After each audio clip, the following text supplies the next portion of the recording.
everyone. Welcome to Almost 30. It's Linz and Krista here to welcome you. Here to welcome you. Let's take a breath. Yeah,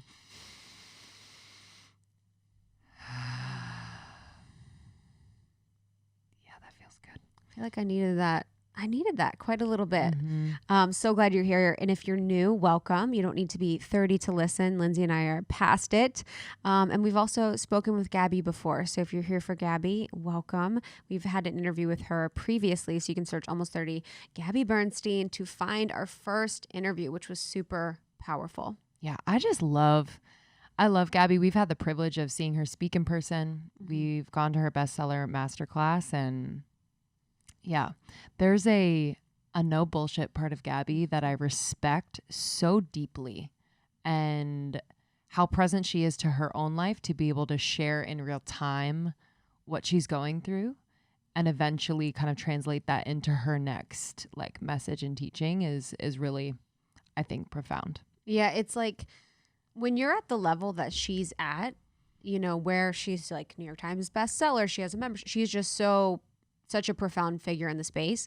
It's like you can't be bullshitting. You don't have time for like, and when we say bullshit, it's like just dancing around whatever the answer or whatever the issue is, you know. So if you see her on her IGTVs that she's been doing, it's like she gets really to the point. And that is powerful because so many of us have so many stories that we tell, you know, if like we have an issue with X, Y, and Z. It's like, what is the actual issue, not the story, not whatever you're telling yourself, not whatever excuses that you have. It's crazy. Yeah. I can't wait to like be like that. She totally can't wait to have the right to be like that. She is that cool, like that cool aunt energy. And I just mean that in the sense that I really look up to her. And she's able to, in the moment, pinpoint exactly, where you're trying to kind of wiggle your way out of the learning. And yeah, I think she's such a grounding force. And last time we talked to her, we actually were in person in New York. And this was after she had gone through her postpartum depression and was so honest and open about that experience. And we meet her now, just as her new Audible exclusive comes out, You Are the Guru, and she's at a different place in her life again and just so happy. And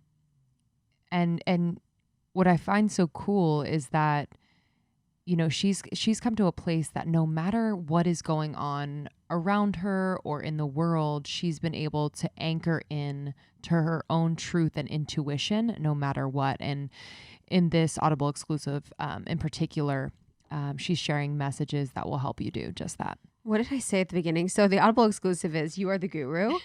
And I, at the beginning of the interview, which was amazing, it was really professional of me. I think I was like, you are not the guru. Well, yeah. What did I say? There's a because of the Tony Robbins. Yeah. The Tony Robbins things. The Tony Robbins, I am not your guru. I was like, you are the guru. She's not the guru. Yes. I was like, I want her to be my guru. Please. But yeah, I think it's also crazy too, you know, what she's taken from, and I think this is a good lesson for all of us. It's like, as we see gurus among us, quote unquote, fall from grace, whatever the grace that we, or pedestal that we put them on, to like take the messages and distill really the power of a lot of the messages. And she did that with a profound figure within, you know, a yoga community that she used to subscribe to. And really with this book took the teachings of that figure, that guru who had fallen, and now disseminates them in her own language and provides them, you know, for us to learn, because there is a lot to be learned from a lot of those people, but then it just kind of goes awry.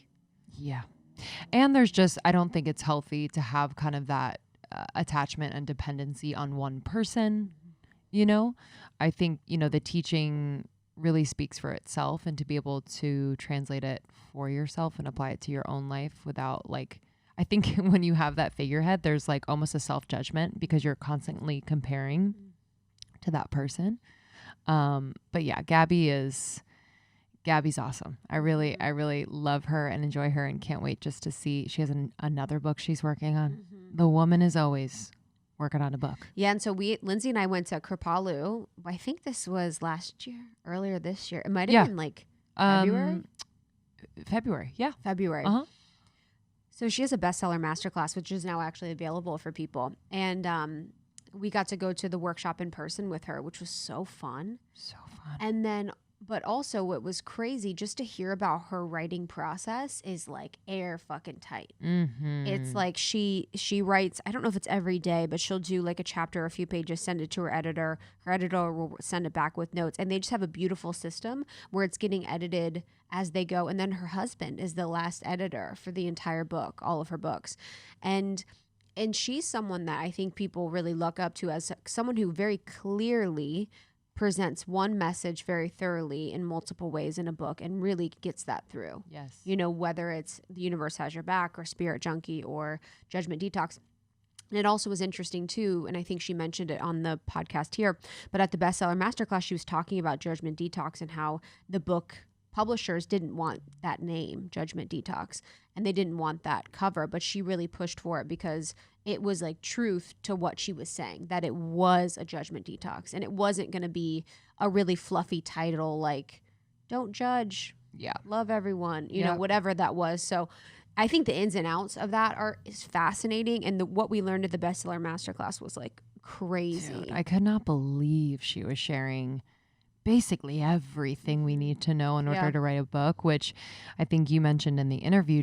It just says so much about her, right? Like there's space for everyone. She's so generous with what she's learned. And yeah, I think if you're looking to write a book, I would highly recommend. It's now digital and available to buy whenever, but we learned so much for our book writing process. Yeah, so we talked in this about You Are the Guru, like the impetus behind it, her leaving that community to really share these messages. We talked about her relationship with eating and how that's evolved. That was a question I had because I really love what she said in her work around that. Mm-hmm. And we also talked about the difference between surrender and creative solitude. Nope. Creative solutions. Oh. Sorry. But yeah, no, I think. No, wait. Can you edit that out? Yeah, Sorry. Yeah. Austin at like 7:20. Yes, where I said creative solitude, and we talked about the difference. And we talked about the difference between surrendering and finding creative solutions. How do you find a creative solution while surrendering it to the universe? Which was great.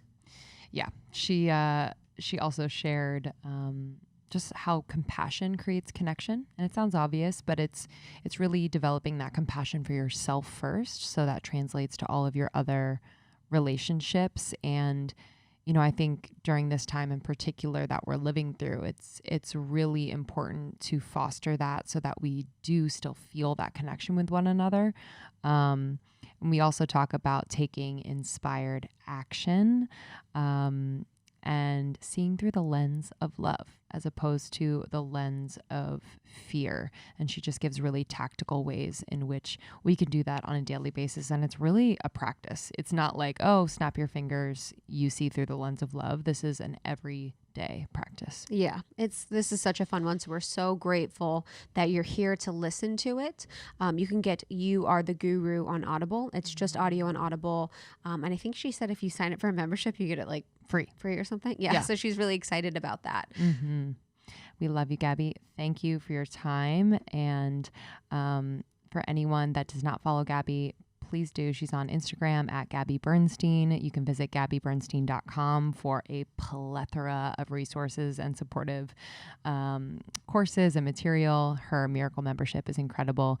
And then the Bestseller Masterclass is on there as well. And for our Almost 30 community, we have a bunch of really exciting things coming up. We have our podcast accelerator, which is application only. We really want to create a curated group of current podcasters who we can help grow and monetize their show. Yeah, it's going to be amazing. It's going to be really small and intimate. You'll get tons of one-on-one time with Lindsay. You'll get like homework that we curate, that we go through, that we give feedback on, and really just direct access to us and everything that we've learned to grow our show and monetize our business, where we have a team, where we're on tour and all these things. So we're really excited about that. So yourpodcastpro.com for all those resources and for more information about our accelerator program. Yeah. And just another note on Gabby, it's really exciting. On October 1st, she has a webinar on intuition reactivation. So go ahead and join that. Anything with Gabby is just super, super powerful. Yeah, I can't wait. It's going to be a free webinar. It's going to be really amazing. So you can go to our show notes for the link to register for free. All right, y'all. Enjoy this episode, and we will see you on the other side. So excited to talk to you. Last time we were with you in New York, and it feels like such a different time. And we got to go to your masterclass, which was such a dream and so powerful. And Lindsay and I learned so much, not only about writing books, but just about being a leader from you. And so, you know, we're so grateful to talk to you today about You Are Not Your Guru and just catch up.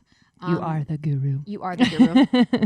Yeah, I am not your guru. Yes, you are not. I know you don't want to guru. be, but you kind of are. So it's like a whole thing. I need to get into the We'll audible. fight on that one. But I wanted to just check in. Last time, you know, we connected, you were actually going through a lot with postpartum. And, you know, I know that's been something that you're really passionate about because of what you went through. And I just wanted to see, you know, how you're doing mentally from that point. Yeah, mentally, all I hear are fucking jackhammers outside. No, I'm doing great. I've never been better in my entire life. Thank you so much for checking back in about that. I am so grateful for that horrible experience. It was the worst experience of my life, but the best breakthrough of my life, because what it gave me was a healing path that was really sped up and super devoted. And I was always on a very deep dive healing. This made it even more. It also helped me establish a greater understanding of what mental illness is and how I can speak to that in a really authentic way, because I understand it personally. In addition, it also helped me become really educated on some of the most transformational therapeutic techniques like IFS and EMDR and SE and EFT, and just now I'm getting into neurofeedback, and so just really going further beyond how we can spiritually approach our mental illness and mental conditions, but how we can therapeutically approach mental illness.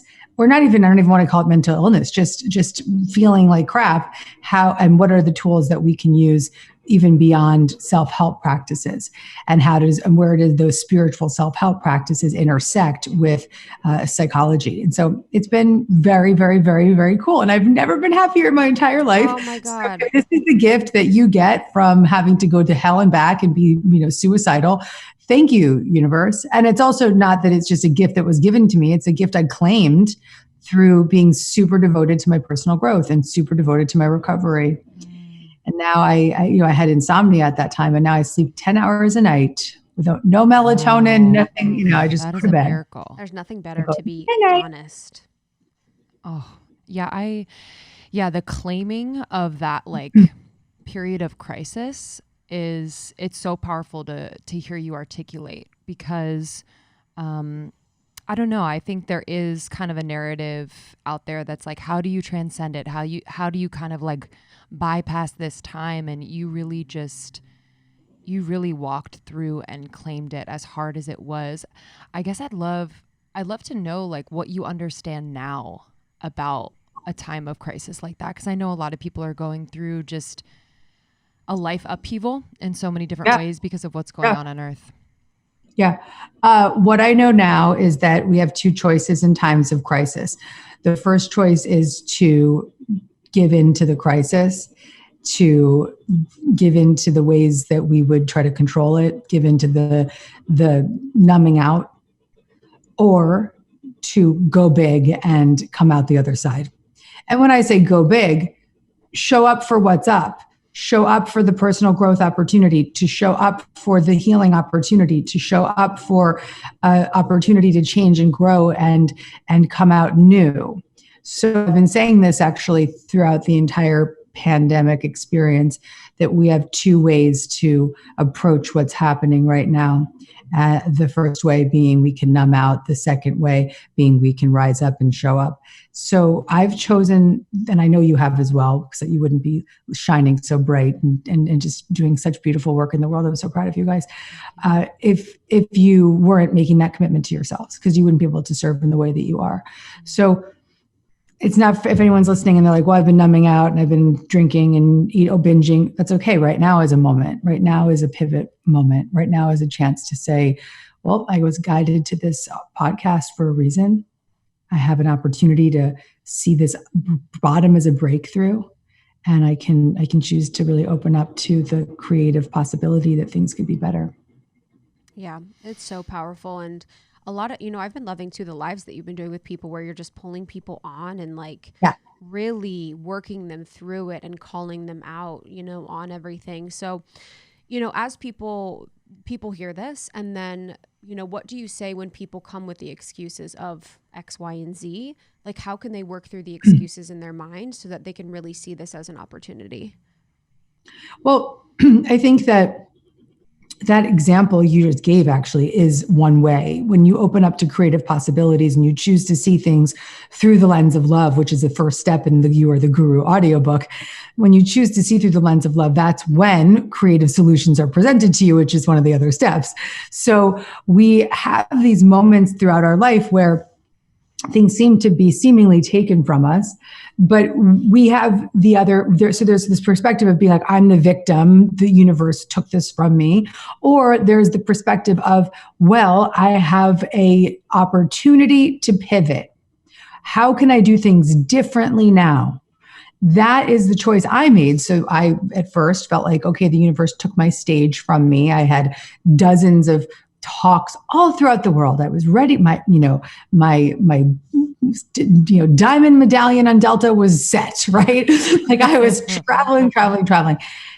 The universe had a different plan for that part of my life. And my stage was taken from me, the dun, dun, dun, dun. And so I thought of, I worked on these different ways of trying to communicate through the internet. And I've been doing it for years, but never loved it as much as I loved being on stage. And I was like, what do I love most? What is it in my career, in my life, that I think is the most creative, most lit up that I am? And it's when I am talking one-on-one with people and when I am taking Q&A during my live talks. And you guys have seen me speak live, so it's like the one that Q&A is just like where the magic happens. Mm-hmm. And so I was like, okay, creative possibilities. There's Instagram Live is making it possible for me to connect to people, bring them onto my show effortlessly. And so let me just start my own show. And here I started a show called Dear Gabby. And it's become the most exciting, most fun thing I do throughout this entire pandemic. And it's serving so many people. And it's going to be a television show. It's gonna be so much bigger than just an Instagram thing. So that I could never have planned. That. So that's why we have to be open to creative possibilities, which is one of the steps in You Are the Guru. When we see through the lens of love, it opens up our consciousness to see things differently. And then once our consciousness opens up, that's when we surrender to creative possibilities. And those creative possibilities are presented to us as solutions. They are not, I have to do this because I had to do that. It's like, I get to do this now because I can't do that anymore. And so it's a totally different perspective, but then so much greatness can come out of it. I bet the same's happened for you guys. You're probably interviewing people that you may not have been able to get before because you wanted them to travel to you or whatever. And now you're seeing, it's like, there's so many things that can come of these moments. And I think even for folks that are spending more time with their children, that's a creative solution right there, an amazing possibility that otherwise wouldn't have happened. And then there's folks that maybe just want to stay numb and don't want to go further. Those are the choices. Yeah, the creative solutions, I feel like that's been activated within Almost 30, and it's helped to bypass the limited mind. Like I've felt so much more connected to spirit in that way, because like when we go outside of the box of what we think would work logically, there is just this like special special connection and spark that happens to open up, like you said, just kind of this other, almost like otherworldly realm of possibility. So I think that's super, super powerful. You mentioned the lens of love, which is the first message of You Are the Guru. Okay.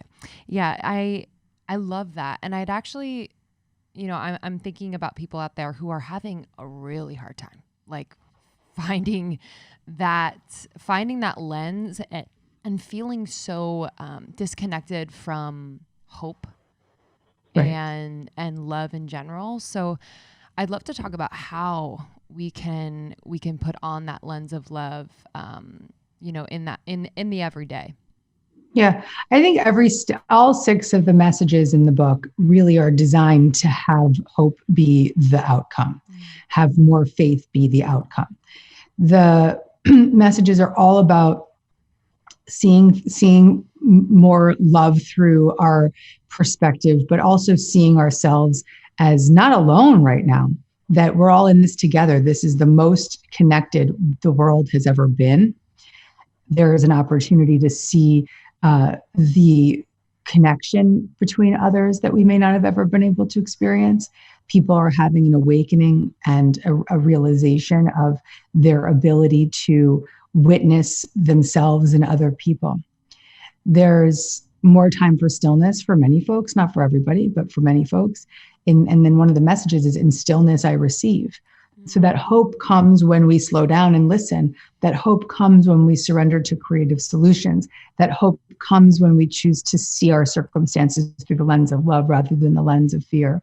So each message is there to remind you of what you already know. All of us have within us the capacity to live in a way that is much more positive than the way that we do live. But we have to be in conscious contact with a different perspective in order to make that new perspective sustainable. And that's what the whole point of this Audible is to just give you these messages to return to and return to and return to, so that you really just get in the habit of leaning in that direction. So looking through the lens of love is a habit. It's a new habit. I think that's probably one of the best ways to put it. It's and even just using the messages and saying the messages out loud become a habit. And when we habitually begin to shift our thinking, that is when we start to feel different. I was just on like a morning show this morning and speaking about this in just a very simplified way, just saying that we cannot change our experience right now, but we can change our experience of our experience. I love that. Mm-hmm. It's so powerful. And there's so many things I want to talk to you about. I think one thing I do want to talk about is the title of the book, or the title of the audiobook. And just like, what was like the impetus for that, or what was your inspiration for that? Because it almost, for me, just being like such a fan of yours, it feels like it's been a title that you've had as a title that you've wanted to create work around, because I feel like that's been a message within your messages before, but I'd love to hear more about it. Yes. So I originally wrote this book based on 5 sutras that were given to me in a spiritual community. And they were interpreting the sutras of this guru who I had really gotten behind and really promoted and had been very touched by the work. Only as I was about to deliver the book and the manuscript about a month earlier, a lot of information about this guru came out that was very disturbing, about sexual violence and you guys know what I'm talking about. So I was embarrassed. Here I was, this voice box being, very vocal about this man. And let's not take anything away from the teachings. I just want to say that first of all, many of my close friends and connected people in my world are devoted to that teaching, and the teachings served me and saved me in many ways. But the quoting of this man and the devotion to this man was exactly what A Course in Miracles refers to as, do not make an idol of anyone, because if that idol falls, you fall with them. So here I was, just heartbroken. This is the second time this had happened to me. Another guru of mine had been caught out. Now he's in jail, incarcerated for being just a horrible human, frankly. Mm-hmm. And so it was really just just struck by the reality that you can't make anybody your guru, because when you do, their humanness can disappoint you, and not only disappoint you, but rock you. It can rock you. And as a woman who has, as all women, we've experienced in some way, whether it be, some kind of injustice, sexual injustice, or in some cases sexual, just unbelievable things that happen to women. To have your guru be such a vile human in those ways can be really heartbreaking and triggering. So it was just really clear that, okay, I looked back at the manuscript and I realized that I actually did not have to change a single word, even except for the sutras. I wanted to rename these as messages that were more aligned with my language, take everything away from what it's still that inspiration was there, but every word in the book was my messages, was my interpretation, was my take on what those themes were. And so I readjusted these messages to be the messages for this time. I also added a chapter, and that chapter is called You Are the Guru, which is telling this story of how I'm not your guru as the author or the reader of this book. I don't want you to think I'm your guru. I don't want to perceive anyone else as my guru. I want to trust my own inner wisdom. And that's the voice that's coming through this entire audiobook, is to guide the listener to really strengthen their own faith in their inner wisdom. So, it's important for us to really establish that much, much greater sense of our own connection. Because it's very easy for us to say, like, oh, like this person saved me or whatever. I'm going to follow this path so I can feel complete. We have to find that path within ourselves. And every message in this book is guiding you there. Yeah, I feel like this year has been, or maybe this year and the past year is like the year of the fall, like the falling of the guru. I feel like there's just like a shift happening. And I don't know if it's within the spiritual community or what have you, but it's like that sort of paradigm of others being a guru or a teacher or like better than, or the idolizing is changing. And it's almost like it's all shattering so that we can really understand that we are the guru. But that's right. It's crazy to witness. And anyone that says that they're your guru, that run the other way. Most importantly, just to recognize that if anyone's teaching you, the greatest teacher is, there's two things about a great teacher. One, that they're constantly learning and educating and teaching themselves. And two, that their primary intention is to teach you so that you don't need them anymore. Mm-hmm. Yes. 100%. Yes. What is it about the attachment to a guru or a practice of sorts, like a practice that's attached to, say, a guru or a certain following that is harmful? Because I think we've all been there, whether it's spirituality based or even like following a certain health and wellness practice that is like creates this dogma around, how you live your life. I guess what do you feel like is the harm there? And from my perspective, I'm like, it just further brings me away from myself often because I'm not trusting myself as much. I rely really heavily on the other. So I guess I'd love to pick apart like kind of the harm of that. Sure, no problem. It's a great question. Well, first, let's just talk about the good elements of community, and that when we find a path, like a yoga path, or if we find a wellness path or even a sober path, that it's the community and the fellowship often that can be the savior to people. Yes. But I'll use the sober example. It's like, because there is no leader and there is no guru, that's why the 12 steps works, right? Mm-hmm. So when it's like one individual making all the calls, or this like celebrity yogi that's now like your guru, like, fuck that, like that is a recipe for disaster, because once again, that person has so much humanness that will ultimately disappoint you and will take away from the teaching. So I think the harm is that when there's that one leader in place, that ruins the teachings for people. And that's why I so deeply do not want you or anyone to call me their guru, because I want my work to continue to serve you, even when I piss you off because of who I vote for, or I piss you off because of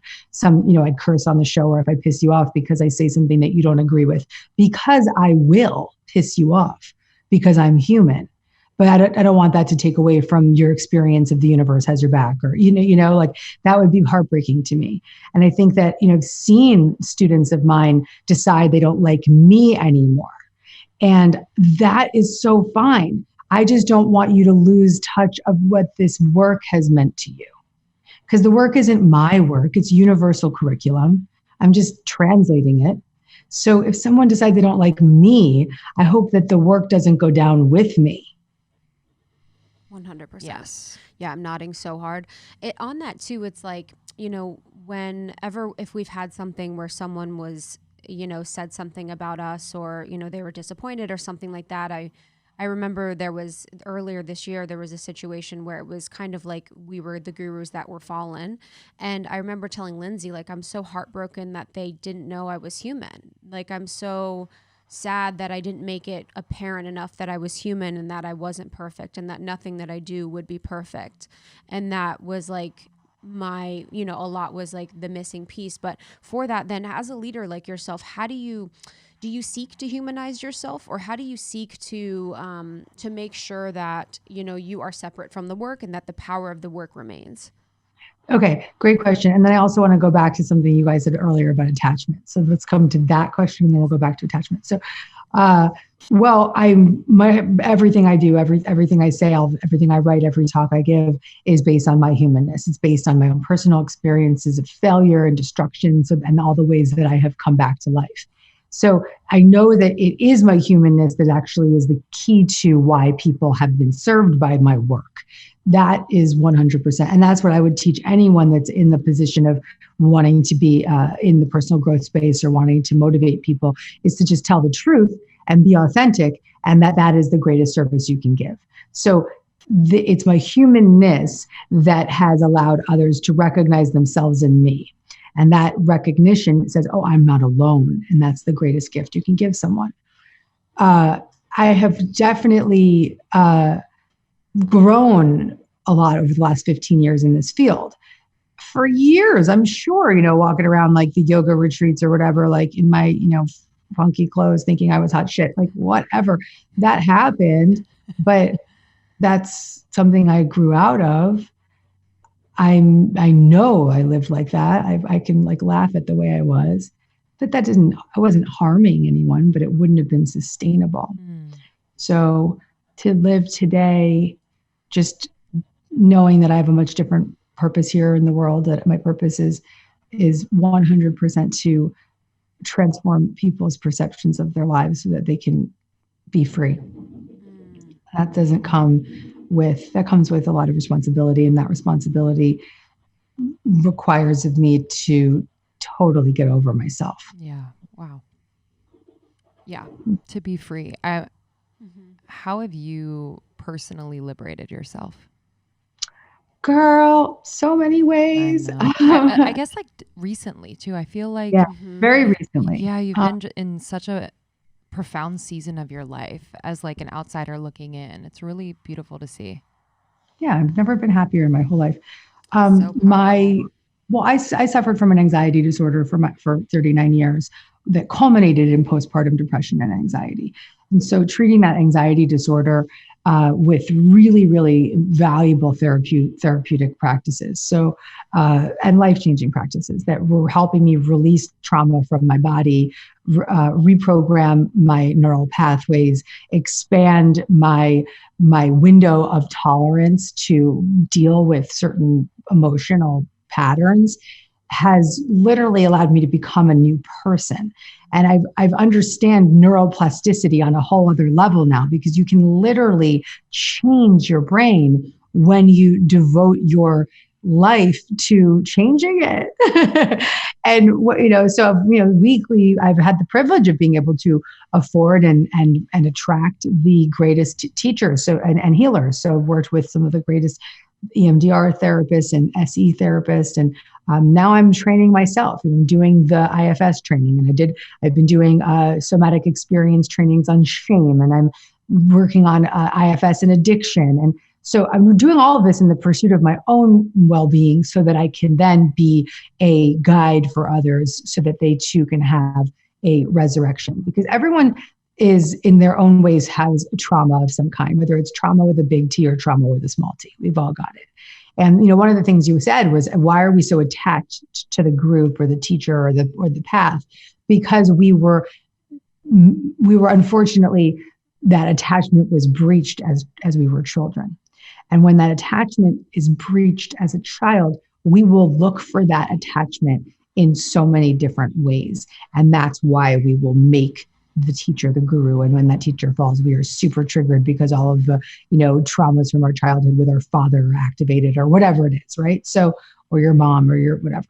So that attachment breach is something that everyone in their own lives has experienced. I'm sure there's plenty of people out there that have had wonderful childhoods and are pretty well whole humans, but most people suffer in some way from the experience of having a dissociation from the loving presence of who they truly are. And so with that comes a lot of stuff to undo. And so I've been in the undoing and then the remembering of what it means to be at peace. And I cannot even describe peace that I live in today. And I had a girlfriend staying with me for about a month, and she was just like, it's so steady to be around you. I just feel so steady. Ooh. And I can even see it in my son. Like when I was going through the postpartum experience, my son would really attach to my husband and really attach to his nanny, and just was like kind of scared of me. And like, he'd show up when it was dinner time, or when I would put him to bed, he would like let me hold him. But he was always like, very anxious around me. And as I became more and more steady, I became so safe for him. And now my kid just walks up to me for a hug. And when he hugs me, he goes, ah. Oh. Because he's safe with me now, because my energy is steady. So it's, we can say all the right things, but if we are energetically off balance, people will feel it, particularly our children. Wow. Yeah, I wanted to see, how staying home was, being home more with your husband and your son, just like, has that helped you be more steady energetically? Oh, yeah. Listen, I've always worked from home, and my husband's the CEO of our company. So we've worked from home together. We've been around our kid. For the first 3 months, we didn't have any childcare. So that was really excellent because it gave me this bond that I needed to bridge back with my kid, because that attachment was really kind of funky when your mother wants to kill herself, so I don't want to laugh about it for anyone that's going through that. I'm sorry, but it was that dramatic. And so that attachment was underdeveloped. And so that 3-month period gave me the greatest gift of all, which was this deep bond with my son. And then his nanny, who's one of my greatest friends at this stage in my life, has come back into our world. And so she's here during the day to support us while we work. But that early stage was really wild. That was probably the biggest change. Not traveling has given me a sustainable freedom so that I'm not feeling like I can get a lot of momentum behind my personal growth. And that's what I think people can really reach into right now, is that being home or not being on a plane or not traveling or not running, you're left with yourself. So what are you going to do with it? What are you going to do with you? Are you going to abuse yourself with, overeating, or are you going to love yourself more? So that's the question we have to all show up for at this time, is how are we going to show up for ourselves? How has your intuition changed becoming a mother? Oh, well, it's definitely heightened. I think that when you become a parent, you are given this universal mirror that you have in your face every day. And that mirror is saying, are you aligned or are you misaligned? Because that mirror will scream at you if you are not aligned. So that little baby mirror. So it just has it has given me the gift of presence, of really, really understanding and dwelling in a state of present moment, And there's no better way to heighten your intuition and your spiritual connection than being in the present moment. Yeah, and it's almost like the mirror of your energy, like we were talking about earlier. Correct. How it was like, okay, not really wanting to be around me all the time. This is like a sign that my energy is off, is like a perfect example of that. And, when we're talking about liberation, I think I'm a Miracle member. Mm-hmm. And one of the audios that you did a while ago, this is probably like, and this is something something I think about as a way in which you've liberated yourself, was around food and eating. And having the mantra, like, I love food and food loves me. I love my body and my body loves me, was like super, powerful for me. That like audio in the Miracle membership is one of my favorites. I found it to be so transformational. Cool. Do you feel like the liberation with food has like has been consistent for you, and you feel like completely good with food and everything, especially after having a baby? Yeah, I've never felt better. My digestion's never been better. So what happens when you start to regulate your own nervous system and you start to get into a consistent state of relaxation? There's the relaxation response, which sets you up for your body to naturally heal itself. And so I have such a great digestive tract from somebody who had SIBO and, all these different, candida and so many other messed up things. And here I am, just really comfortable and confident and eating what I want and eating comfortably.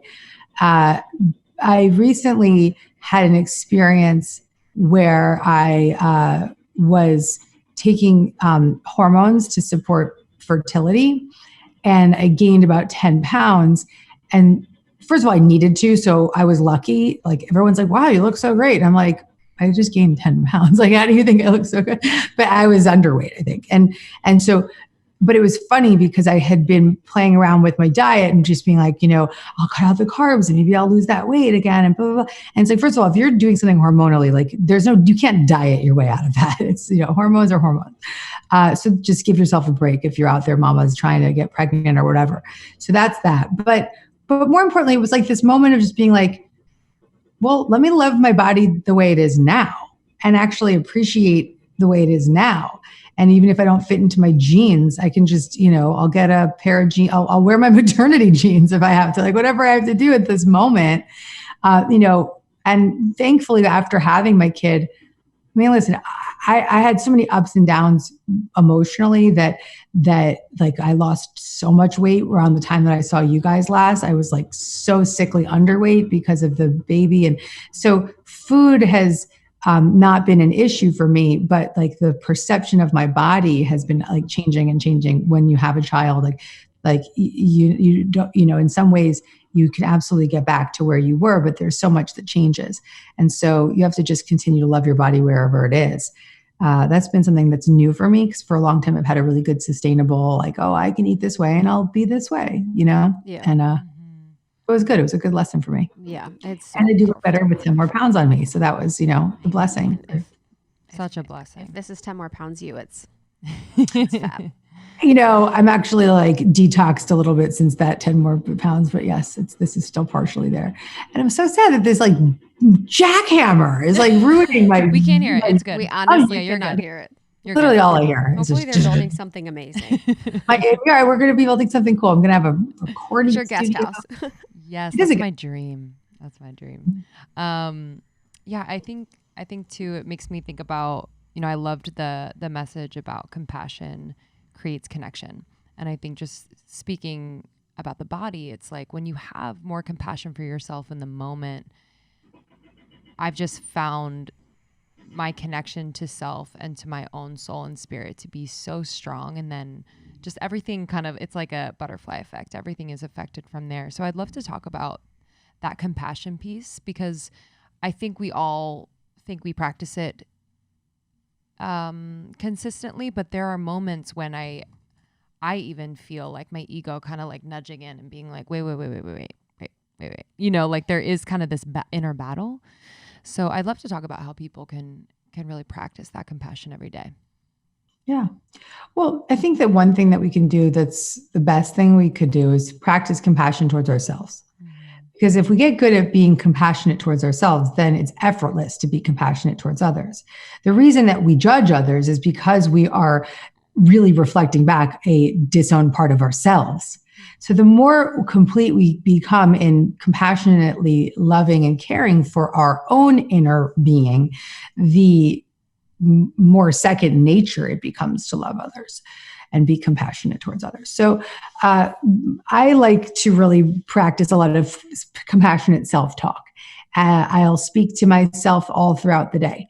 There's many moments where I can catch myself being like, you idiot, why'd you do that? And so I'll then say, okay, I'm going to forgive myself right now. You did the best you could. We'll work through this. We all have different parts of ourselves. And this is what we learn in IFS therapy, is that we're all multiples. We've got this multiplicity that isn't just for people who have, multiple personality disorder. We all have multiple personalities. And we have parts of ourselves that are shaming and hate, and they're exiled parts that we don't want to look at. And then we have some caring parts that manage that exile. And so we have to, when we start to recognize and identify these different parts, we can start to become more loving and compassionate towards them. And there's this moment when we, in that level of awareness of who you are, that you can really see your own innocence. Mm-hmm. Yeah. It's like I love that. It's an emotional moment because of how much we forget, and it's just such a purifying place to be. I actually, just an aside, I don't know what IFS. Yeah, I actually don't either. I wanted to ask. IFS is internal family systems, and it was invented by a man called Richard Schwartz. Okay. He was a family therapist. In his work, he was at one point working with women who were bulimic, and he noticed that they were talking about these different parts of themselves. And then there was this part when they would get calm in the therapy, there was this part of them that he would notice, which is, start to relax and was really resourceful and could really start to take care of the other parts. And that part was the self, which with a big S. He says the self with the big S. And so the self with the big S is the part of us that is our inner guru. It is the inner guru. It is the part that's like, we got this. You're going to be all right. It's the part that can be really soothing and compassionate. And then when you start to get to know the parts and you start to, there's the exiled parts, there's the firefighter parts. That's like the addict that wants to just like put out the fire, and then there's managers and so that are protectors. And so once you start to identify these different parts and practice working with them and getting connected to them and allowing the self to support them, then, and really recognizing there's no bad parts, that's when you can really, really, really, truly run your own family system. Let yourself create this internal family system that flows rather than being the victim of all the parts being triggered. Wow. Yeah. It's rad. I'll be writing about this. I'm writing a book right now that is going to literally knock your socks off. Is it the same one you're working on at the masterclass? I remember. Yes. Is it? Yes. Okay. It's the one that's about recovering from trauma, and it's major. It's going to be insane. Wow. It's interesting about the IFS. I was at therapy on Saturday. And I was like sitting in the couch, and she's like, "Oh, this is like a different part of you I've never seen before today." Yeah.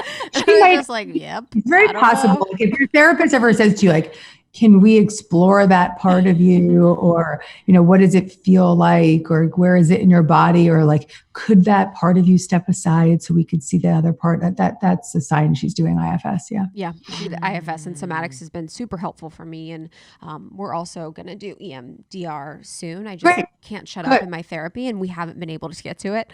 But I want to talk about too within You're the Guru, the creative solutions piece. So around creative solutions, how can someone surrender while still taking action in a creative way when things don't necessarily go as they planned?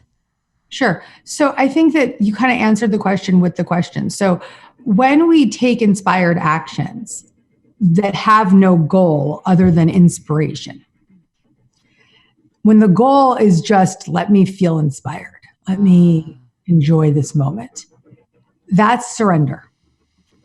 And that's living in a creative force. And allowing that creative force to move through you naturally with no agenda allows creative solutions to be presented to you. So if you're feeling stuck, do things that help you feel creative without any goal or agenda. What helps you feel creative? Cooking, writing. Then there's no goal or agenda. Even when I'm writing a book, I don't have a goal or agenda. Exercise makes me feel creative. Sometimes when I just move, like I've been doing the trampoline lately, the LEK fit. I know you guys love Lauren. You were rocking that before when we saw you too. Yep, I'm still going on the LEK fit train. I love that. But now I'm doing bounce, and so I'm doing the trampoline. And babes, oh my God, I love that trampoline. And even like going in a sauna kind of is inspiring for me. Yeah, it's like I get great ideas in the sauna. Yeah, there's something about, I think it's the detoxification, but then also it's like a little pod. It turns my mind off. I'm like, yeah, you're not distracted. Ooh, exactly. It's the best. I love that. It's because you're not allowed to bring phones in the sauna, probably. You're like, we can't actually bring phones in the sauna. Something that you talked about in, your Instagram series was that Judgment Detox was like really selling right now and selling this year, that it was like selling more than ever. And so I'd love to talk about that. Like, why do you think that is? And why do you think that message is just so important and resonating now? Well, sorry. So I watched you drink water and I was like, I need water. Cheers, babes. So yes, Judgment Detox is my book that it's a funny book because I, in so many ways, wish I'd never named it Judgment Detox and wish that they didn't have such a dark cover, because I think so many more people would have bought it because they're like, oh, I don't want a Judgment Detox. But I also am glad that I didn't lie to the reader, because it's a hard book. And when I find out that people finish that book, I'm like, wow, you're a real serious student, because that's a devotional commitment. And a lot of people do not get through that book. But what I am noticing is a big uptick in that desire and the readership. And so what's happened, I think, is that people have been forced to face relationships that they otherwise might have been able to avoid or run from or just, numb out. And not just relationships to others, but their relationship to themselves. And this is a time when that's very, very, very heightened and activated. And Judgment Detox is such a beautiful personal growth book that really helps you develop, first, a more compassionate, loving, forgiving way of living for yourself. And then, of course, to others. So, yeah, I think it's extremely timely. 100%, especially it continues to be more and more timely. Honestly, and especially with how much we're online and on social media. So it's like there's just so much more opportunity for judgment when you are in that space of like, everything is based on a like or a share or a comment. And it's like, that's essentially little tiny judgments. Everything's like a little micro judgment. You're like, do I like this? Does this represent me and stuff, with us being online since the pandemic? So I think that also too has a lot to do with it. And that gave me hope when you said that. I was like, oh wow, that's amazing. And you're feeling really good and you're doing a lot of good personal growth work when you're less judgmental. Oh my God. Yes. And now sometimes when I feel myself judging or having a judgmental thing that I say, I'm like, ew, I feel gross. I'm like, yeah. Definitely. That's a good something. That's a really good sign. Yeah. Good sign. Good sign. We've seen you speak in person a lot, and I feel like you channel, and I would love to know just what allows you that clear vessel. I love that question. Thank you. Well, one, I think like any artist, every great artist who is free in their work is a channel. So when you're in your art, you're allowing. When you're in your most inspired state, you're allowing. When you're doing what you love, you're allowing. So speaking is my art. It's what I love. It's when I'm in my most inspired state. So it's easy to allow in that space.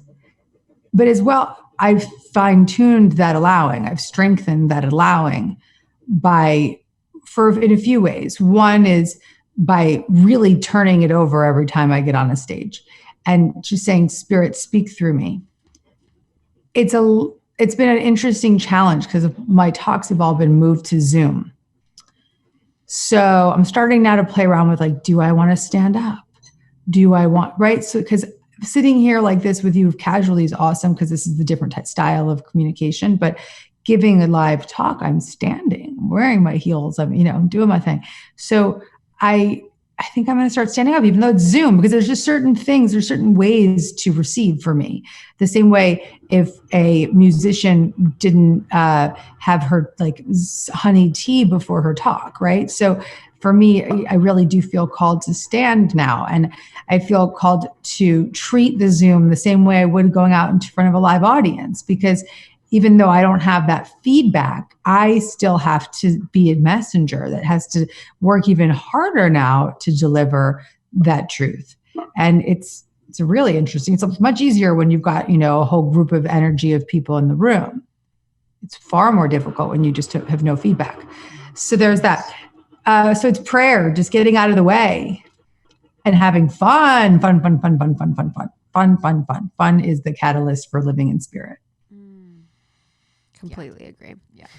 Last question for me. I want to talk a little bit about, the bestseller masterclass, which was so powerful, and your team is amazing. And it was, you gave so much information. It was unreal. I was like, wow, this is a woman that truly wants to help people and truly has no ego about this and truly wants every single person here to succeed, because you literally gave us the guidebook plus so much more.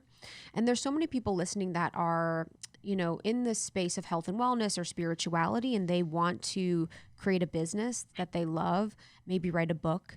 What advice would you give for someone that is newly to the space that wants to create, a community or write a book or start their own conscious business?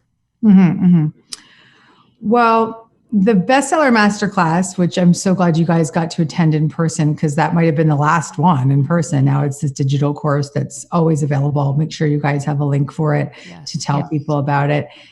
It's so rad. It was a way of me being able to say, I see all these people wanting to write books right now, and I'm witnessing people that have stories to tell, and they just need that clear guidance and direction, spiritually and practically.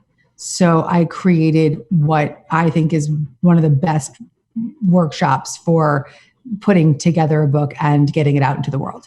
So it's really all about, first and foremost, aligning with what the core message is that you're here to share. And we had so much fun working on core messages with you guys. So what is the core message that you are here to share? And then and what is the clarity with which you're going to allow that message to move through you? And then really, once you have that message, the rest is really quite easy. The rest is kind of plug and play, right?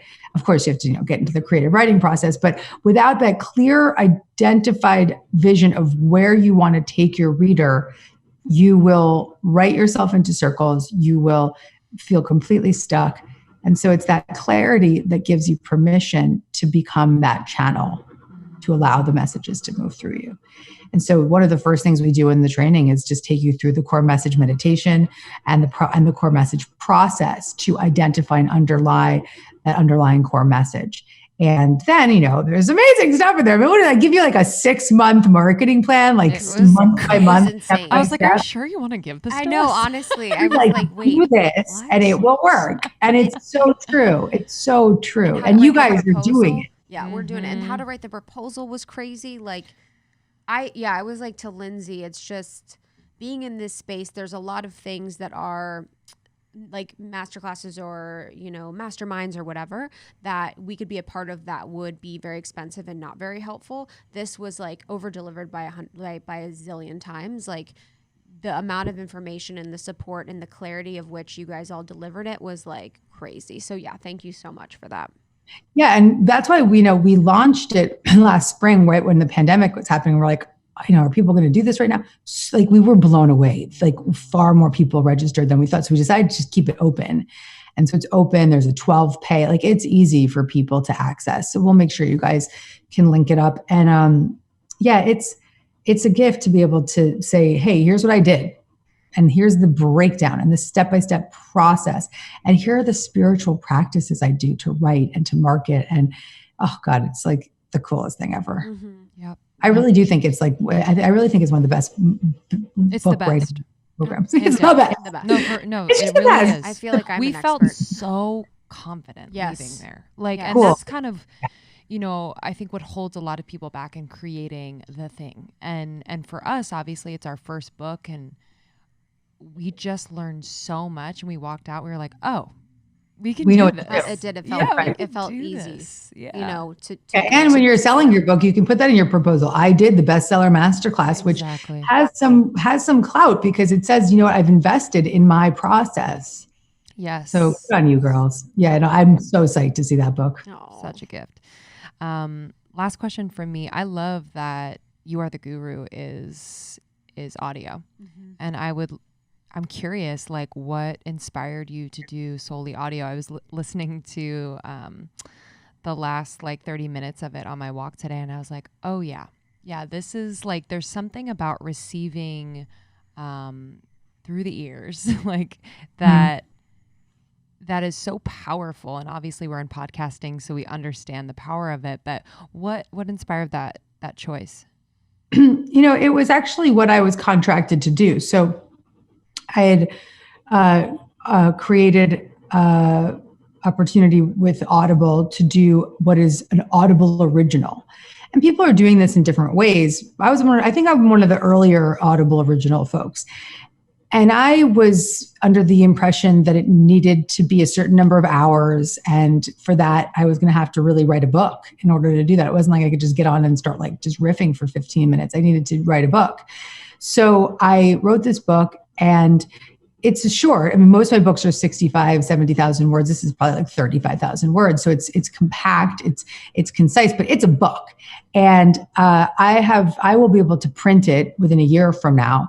But having it come out in audio first is so beautiful because it's allowing folks to really take in the message and just let it permeate. And it's a time when people are walking more. It's a time when people are really listening more.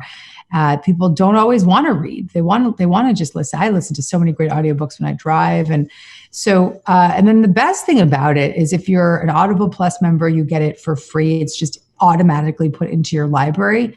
And if you are not, you can get it for free just by trying out like their 30-day trial thing, the Audible 30-day trial membership. So kind of anybody can get it for free if they wanted to. So that makes me feel awesome, because I know that so many more people are seeing it and getting it that need it. And it's like a gift. It's like, go listen to You Are the Guru right now for free. Have some fun with it. Yeah. Yeah. It's really powerful. Yeah, I always trust that you're writing a book. I know, and honestly. it's something to look forward to. It's really inspiring. Yeah, and I can't wait for the next one too. You you sneaked us and told us the name when we were at the masterclass, which is incredible. And I know that the experience of postpartum and going through all these therapies has also helped that too. So we're super grateful for that. But we always love having you on the show. We love knowing you. We love just like seeing all that you do. And it's just such a beautiful thing. So thanks for coming on. Yeah, we're so honored. I love you guys. I love you. I love that I could just DM you and say, hey, can we do a show about the You Are the Guru? You're like, yeah. Our team's like, Gabby Always. DM'd us. Alert, alert. We're like, let's make any time work. And Like, we're down. if the rest of the world were as simple to work with, it's so lovely. honestly. Yeah, always here to support. We're truly grateful for you. Right back at you. So proud of you. All right. Bye, honey. We Thank you love so much. We love you. We'll see you soon. See you later. Mwah. Bye. Bye.